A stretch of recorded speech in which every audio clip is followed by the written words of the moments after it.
Update lang po tayo regarding sa sinalang nating mga itlog noong December 8. Pang 10 araw na po ngayon. So, samahan nyo ako, alamin natin kung ano na po ang lagay ng mga itlog sa pang 10 araw.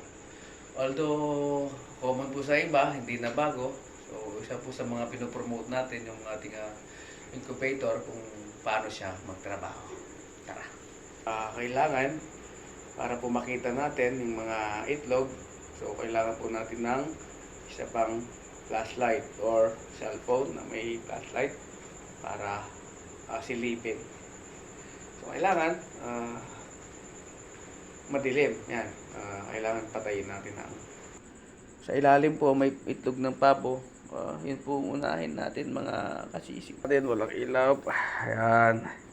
Yan po yung mga itlog ng pabo natin, mga kasisiw. Yan. Ano pang gawin natin? May mga nagbi-build up na pong mga ugat-ugat.